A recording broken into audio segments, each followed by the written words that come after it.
Welcome to Voice of Africa, where we bring you stories that matter, stories that reflect the realities shaping our continent, and stories told with honesty and respect for the people living them. Tonight we focus on Nigeria, a nation facing growing insecurity, repeated mass kidnappings, and rising public frustration as citizens demand answers and accountability from those in power.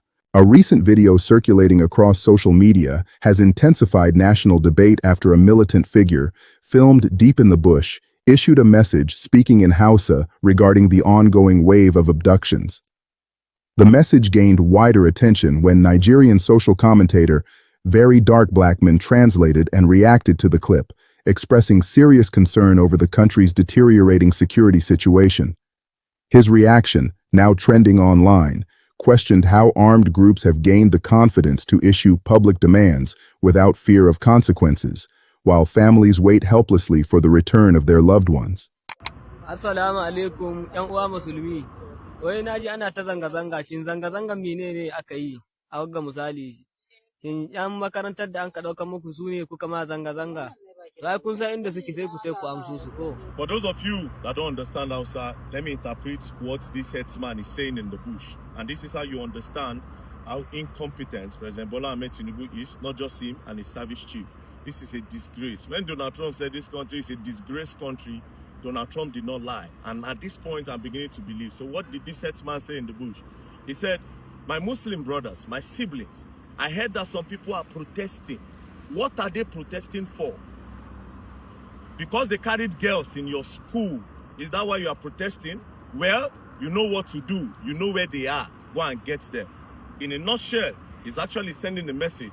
We don't give you terms and conditions. You know what to do. As you all know, they took some girls from KB State, not just from KB State. They took some people in CSC Church in Kwara State. And again, they took 312 pupils from St. Mary's Catholic School in Niger State. And now the terrorists are on social media saying, I heard that you people are protesting. I heard that you are protesting. What are you protesting for? You know what to do. Go and pay the ransom and get your people back on social media. And this government cannot do anything. This same government were the same people that were criticizing Jonathan. This same government, President Bola Ahmed Tinubu, just the talk left, right, and center then. But now you have the power. You cannot do anything. It's quite a shame at this point. All I can say is bring back our girls. And at this point, it's not about bringing back our girls. It's about bringing back our children. Nigeria is in a mess. And now I will tell you for free. You see this country, this social media that we are in, it's about time that you use it as a tool. If you like, make you know, yeah, I know it's how they talk. A few months ago, I made a post when I said, Kwara is surrounded. I said it. I said, Kwara is surrounded. I don't know if people thought I was creating content or just talking on the media.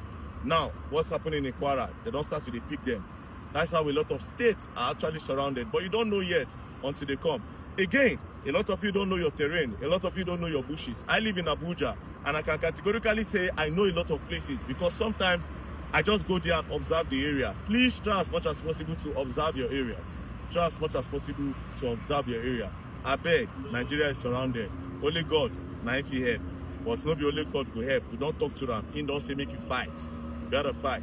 I swear. If not, you will learn, and you will learn the hard way. Don't play. And 2027, APC, if you cannot put a stop to all of this terrorism in Nigeria, President Bola Ahmed Tinubu, I don't know. You don't deserve to be on that seat. Just resign. Kaduna, Fulani, Plateau, Fulani, Benue, Fulani, Taraba. Are you the only tribes in Nigeria?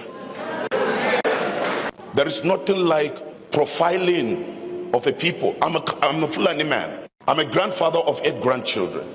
And we just have to speak the truth. The Bible says you shall know the truth, and the truth shall set you free. As long as we continue to glouse over the truth, we will never get the answer. And I want to say this to our security men. Until justice is done, they will never... According to his interpretation, the militant questioned why citizens were protesting after multiple kidnapping incidents, implying that families should simply do what they know, a statement widely interpreted as a demand for ransom payments.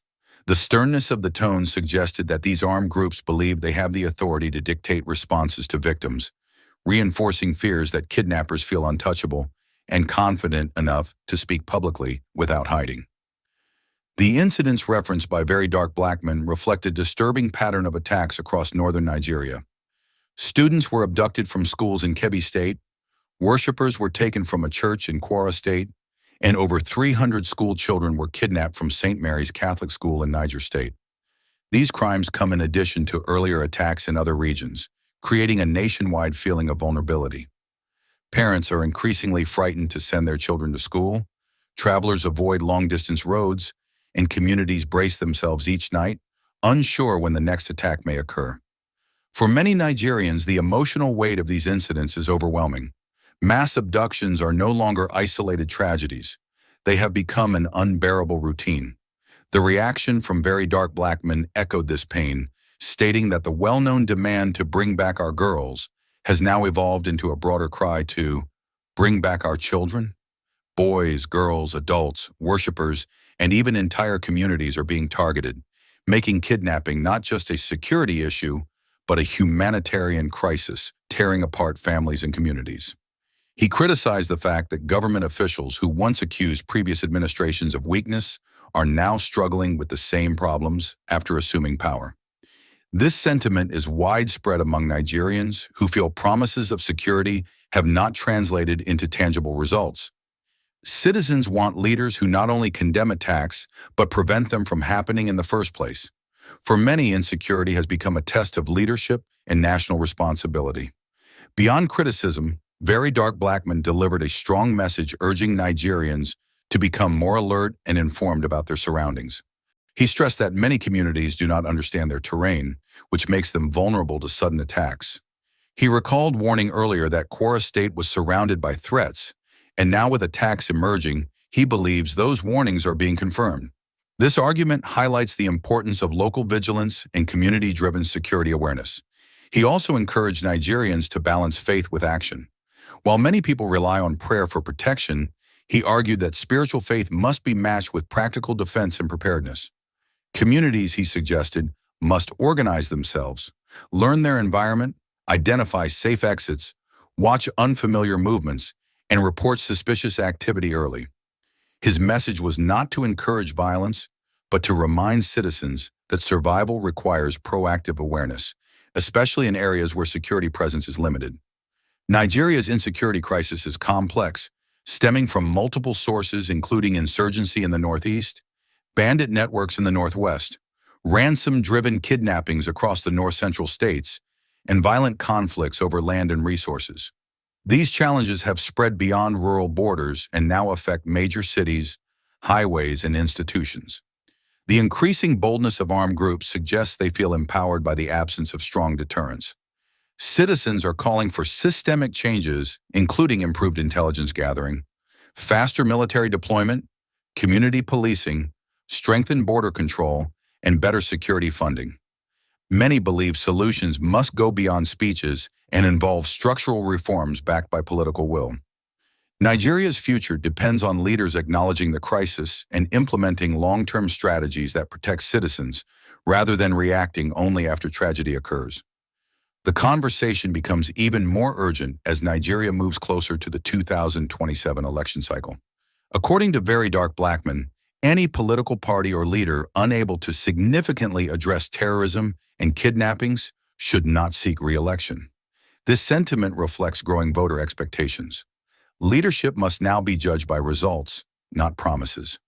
Many Nigerians feel that if insecurity continues at this scale, resignations, cabinet changes, or political reforms may be necessary to restore public confidence. Despite the grim reality, the resilience of Nigerians remains unshaken. Communities are forming self-organized watchdog groups, collaborating with security agencies, and using digital platforms to report attacks instantly. Social media has become a defense tool, allowing citizens to document events in real time and amplify voices that once remained unheard. Survivors, activists, journalists, and youth influencers continue to raise awareness, demanding justice and reform. The fight for safety is not just about protecting territory, it is about protecting childhood, education, faith, and the right to live without fear. Parents want classrooms to be refuges, not battlefields. Worshippers want places of prayer to be holy, not targets. Ordinary citizens want roads to connect communities, not deliver them into the hands of armed attackers. Nigeria stands at a historic crossroads. Whether the nation breaks this cycle or sinks deeper into chaos will depend on how strongly leaders respond and how united citizens remain. Security is not a privilege reserved for a few. It is a right that every Nigerian deserves. Safety must reach villages as much as cities, farms as much as institutions, and classrooms as much as government offices. The message coming from voices like Very Darkblackman is not merely criticism. It is a plea for action, awareness, and accountability.